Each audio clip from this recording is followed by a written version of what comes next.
ആകാശവാണി. നമസ്കാരം.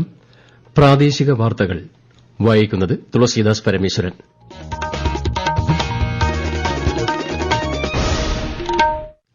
പ്രധാന വാർത്തകൾ.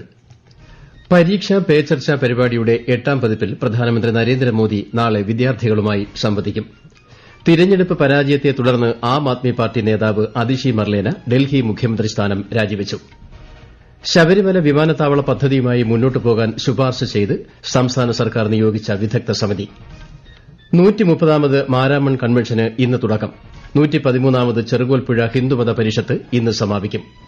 സംസ്ഥാനത്ത് കായിക മേഖലയുടെ പുരോഗതിക്കായി കാലാനുസൃതമായ വികസനം ഉറപ്പുവരുത്തുമെന്ന് ധനമന്ത്രി കെ എൻ ബാലഗോപാൽ. ഐഎസ്എൽ ഫുട്ബോളിൽ ഇന്ന് ബംഗളൂരു ജംഷഡ്പൂരുമായി ഏറ്റുമുട്ടും. വാർത്തകൾ വിശദമായി. പ്രധാനമന്ത്രി നരേന്ദ്രമോദിയുടെ ഫ്രാൻസ് യുഎസ് സന്ദർശനത്തിന് നാളെ തുടക്കം. ഇരു രാജ്യങ്ങളുമായുള്ള ഇന്ത്യയുടെ തന്ത്രപരമായ പങ്കാളിത്തം ഉറപ്പുവരുത്തുന്നതിൽ സന്ദർശനം ഊന്നൽ നൽകും. ഈ മാസം 10 മുതൽ 12 വരെ ഫ്രാൻസ് സന്ദർശിക്കുന്ന പ്രധാനമന്ത്രി നിർമ്മിത ബുദ്ധി ഉച്ചകോടിയിലും ഉഭയകക്ഷി ചർച്ചകളിലും പങ്കെടുക്കും. ഇന്ത്യയുടെ പുതിയ കോൺസുലേറ്റ് ജനറലിന്റെ ഉദ്ഘാടനവും ശ്രീ നരേന്ദ്രമോദി നിർവഹിക്കും. തുടർന്ന് 2 ദിവസത്തെ സന്ദർശനത്തിനായി പ്രധാനമന്ത്രി യുഎസിലേക്ക് തിരിക്കും. പരീക്ഷാ പേ ചർച്ച പരിപാടിയുടെ 8ാം പതിപ്പ് നാളെ. പ്രധാനമന്ത്രി നരേന്ദ്രമോദി വിദ്യാർത്ഥികളുമായി പരീക്ഷാ സമ്മർദ്ദത്തെ അതിജീവിക്കുന്നതിനുള്ള മാർഗ്ഗങ്ങൾ പങ്കുവയ്ക്കുന്ന പരിപാടി ന്യൂഡൽഹിയിലെ ഭാരത് മണ്ഡപത്തിലാണ് നടക്കുന്നത്. പുതുക്കിയ ഘടനയിൽ 8 ഭാഗങ്ങളായാണ് പരിപാടി സംഘടിപ്പിക്കുന്നത്. വിദ്യാർത്ഥികൾക്ക് പുറമെ അധ്യാപകരും മാതാപിതാക്കളും പങ്കെടുക്കും. ഇതുവരെ 3.30 കോടിയിലധികം വിദ്യാർത്ഥികളാണ് രജിസ്റ്റർ ചെയ്തിരിക്കുന്നത്. ആം ആദ്മി പാർട്ടി നേതാവ് അതിഷി മർലേന ഡൽഹി മുഖ്യമന്ത്രി സ്ഥാനം രാജിവച്ചു. നിയമസഭാ തെരഞ്ഞെടുപ്പിൽ ആം ആദ്മി പാർട്ടിക്കേറ്റ കനത്ത പരാജയത്തെ തുടർന്നാണ് Delhi lieutenant governor V K സക്സേനയ്ക്ക് രാജി നൽകിയത്. അതിനിടെ 7ാമത് ഡൽഹി നിയമസഭ ലഫ്റ്റനന്റ് ഗവർണർ പിരിച്ചുവിട്ടു. എരുമേലിയിലെ നിർദ്ദിഷ്ട ശബരിമല വിമാനത്താവള പദ്ധതിയുമായി മുന്നോട്ടു പോകാമെന്ന് സംസ്ഥാന സർക്കാർ നിയോഗിച്ച വിദഗ്ധ സമിതി റിപ്പോർട്ട്. ഭൂമിയും ഉപജീവനമാർഗ്ഗവും നഷ്ടമാകുന്നവർക്ക് മെച്ചപ്പെട്ട നഷ്ടപരിഹാരം നൽകണമെന്നും റിപ്പോർട്ട് ശുപാർശ ചെയ്യുന്നു. വിശദാംശങ്ങളുമായി ആകാശവാണി കോട്ടയം ജില്ലാ പ്രതിനിധി ടോം മാത്യു. വിമാനത്താവളം മൂലം നാടിനുണ്ടാകുന്ന സാമ്പത്തികവും സാമൂഹികവുമായ പ്രയോജനങ്ങൾ സാമൂഹിക ആഘാതത്തേക്കാൾ കൂടുതലാണെന്നാണ് 9 അംഗ വിദഗ്ധ സമിതിയുടെ വിലയിരുത്തൽ. സ്ഥലം ഏറ്റെടുക്കുമ്പോൾ കിടപ്പാടം നഷ്ടപ്പെടുന്നവർക്കായി പ്രത്യേക പാക്കേജ് വേണമെന്നും സാമൂഹ്യ നീതി വകുപ്പിലെ മുൻ അഡീഷണൽ ഡയറക്ടർ പി പ്രതാപൻ ചെയർമാനായ സമിതി പറയുന്നു. കാഞ്ഞിരപ്പള്ളി താലൂക്കിലെ മണിമല, എരുമേലി തെക്ക് വില്ലേജുകളിലായി 245 പേരുടെ ഭൂമിയും ചെറുവള്ളി എസ്റ്റേറ്റുമാണ് നിർദ്ദിഷ്ട ശബരിമല വിമാനത്താവളത്തിനായി ഏറ്റെടുക്കേണ്ടത്. 130ാമത് മാരാമൺ കൺവെൻഷന് പത്തനംതിട്ട മാരാമൺ പമ്പ നദിക്കരയിൽ ഇന്ന് തുടക്കമാകും. ഉച്ചയ്ക്ക് 2:30 മാർത്തോമാ സഭാധ്യക്ഷൻ ഡോക്ടർ തിയഡോഷ്യസ് മാർത്തോമാ മെത്രാപ്പൊലീത്ത ചടങ്ങുകൾ ഉദ്ഘാടനം ചെയ്യും.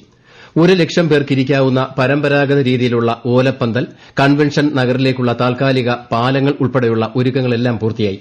ഈ മാസം 16 വരെയാണ് കൺവെൻഷൻ. 113ാമത് ചെറുകോൽപ്പുഴ ഹിന്ദുമത പരിഷത്തിന് ഇന്ന് സമാപനമാകും.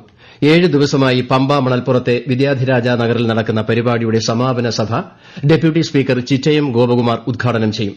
തുടർന്ന് പമ്പയിൽ മഹാ ആരതിയും പുണ്യസ്നാനവും നടക്കും. സംസ്ഥാനത്ത് കോർപ്പറേഷൻ, മുനിസിപ്പാലിറ്റി, ഗ്രാമപഞ്ചായത്ത്, വാർഡ് വിഭജനത്തിന്റെ കരട് നിർദ്ദേശങ്ങളെക്കുറിച്ചുള്ള പരാതികളിലെ ഹിയറിംഗ് 9 ജില്ലകളിൽ പൂർത്തിയായി. എല്ലാ ജില്ലകളിലെയും ഹിയറിംഗ് പൂർത്തിയായ ശേഷം ഭേദഗതി നിർദ്ദേശങ്ങൾ അംഗീകരിച്ച് അന്തിമ വിജ്ഞാപനം പുറപ്പെടുവിക്കും. കാസർഗോഡ്, കണ്ണൂർ, കോഴിക്കോട്, വയനാട്, തിരുവനന്തപുരം ജില്ലകളിലെ ഹിയറിംഗാണ് ഇനി നടക്കാനുള്ളത്. തദ്ദേശ സ്വയംഭരണ സ്ഥാപനങ്ങളിലെ വാർഡ് വിഭജനവുമായി ബന്ധപ്പെട്ട പരാതികളിൽ സംസ്ഥാന ഡീലിമിറ്റേഷൻ കമ്മീഷൻ ഹിയറിംഗ് മറ്റന്നാൾ കാസർഗോഡ് നടക്കും. കൂടുതൽ വിവരങ്ങളുമായി കാസർഗോഡ് ജില്ലാ പ്രതിനിധി പി ജഗന്നിവാസൻ. കരട് വാർഡ് നിയോജക മണ്ഡല വിഭജന നിർദ്ദേശങ്ങളിന്മേൽ നിശ്ചിത സമയപരിധിക്ക് മുമ്പായി ആക്ഷേപങ്ങളും അഭിപ്രായങ്ങളും സമർപ്പിച്ചവർക്ക് മാത്രമേ ഹിയറിംഗിൽ പങ്കെടുക്കാൻ സാധിക്കുകയുള്ളൂ. മാസ് പെറ്റീഷൻ നൽകിയിട്ടുള്ളവരിൽ നിന്നും ഒരു പ്രതിനിധിയെ മാത്രമേ ഹിയറിംഗിൽ പങ്കെടുക്കാൻ അനുവദിക്കുകയുള്ളൂവെന്നും ജില്ലാ തെരഞ്ഞെടുപ്പ് ഓഫീസർ അറിയിച്ചു. കാസർഗോഡ്, കാരടുക്ക ബ്ലോക്കുകളിലെ ഗ്രാമപഞ്ചായത്തുകൾ, കാസർഗോഡ് മുനിസിപ്പാലിറ്റി എന്നിവ രാവിലെ 9-നും, കാഞ്ഞങ്ങാട്, നീലേശ്വരം ബ്ലോക്കുകളിലെ ഗ്രാമപഞ്ചായത്തുകൾ, കാഞ്ഞങ്ങാട് മുനിസിപ്പാലിറ്റി എന്നിവ രാവിലെ 11-നും, മഞ്ചേശ്വരം, പരപ്പ ബ്ലോക്കുകളിലെ ഗ്രാമപഞ്ചായത്തുകൾ, നീലേശ്വരം മുനിസിപ്പാലിറ്റി എന്നിവ ഉച്ചയ്ക്ക് 2-നും പരിഗണിക്കും. അന്തരിച്ച സാഹിത്യകാരൻ എം.ടി. വാസുദേവൻ നായരുടെ കുടുംബാംഗങ്ങളെ കേന്ദ്ര സഹമന്ത്രി സുരേഷ് ഗോപി സന്ദർശിച്ചു. സാഹിത്യത്തിലേതുപോലെ കലാരംഗത്തും മഹത്വം നിറഞ്ഞ വ്യക്തിത്വമായിരുന്നു എം.ടി. എന്ന് ശ്രീ സുരേഷ് ഗോപി പറഞ്ഞു.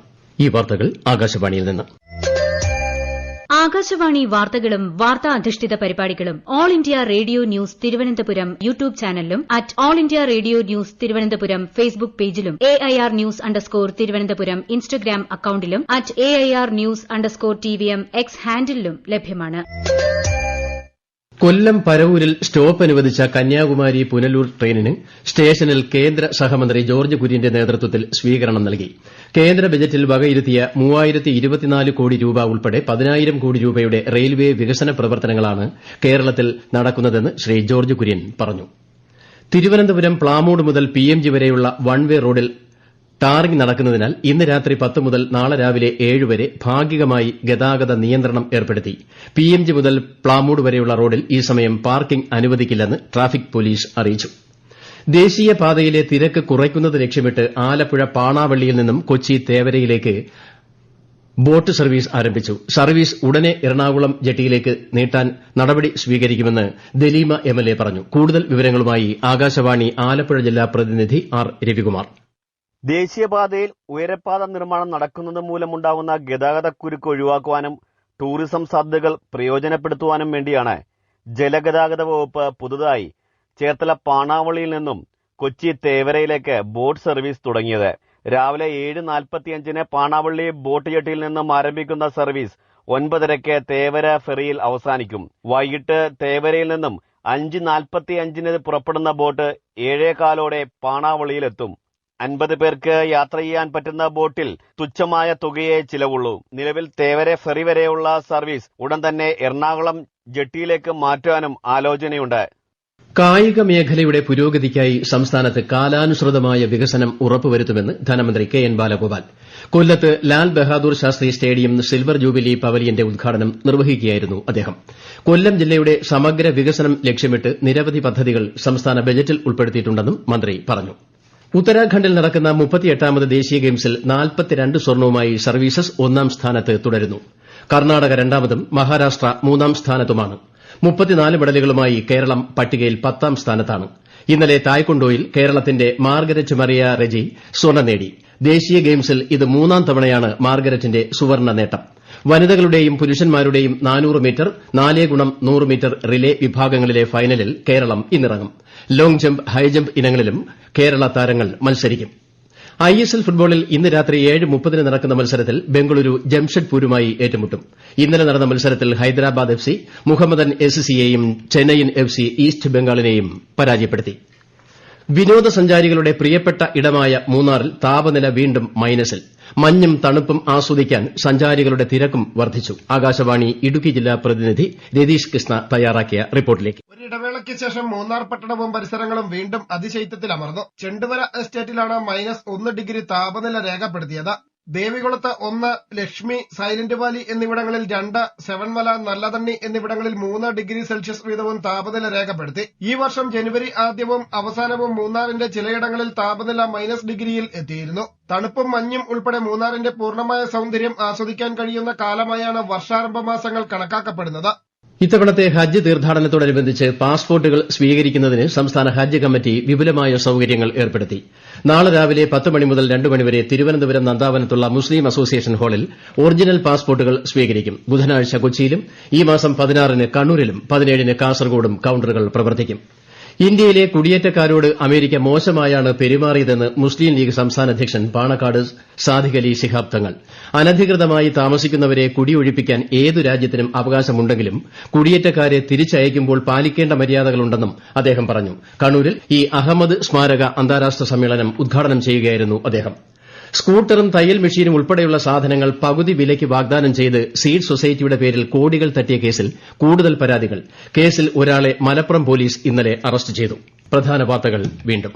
പരീക്ഷാ പേ ചർച്ച പരിപാടിയുടെ 8ാം പതിപ്പിൽ പ്രധാനമന്ത്രി നരേന്ദ്രമോദി നാളെ വിദ്യാർത്ഥികളുമായി സംവദിക്കും.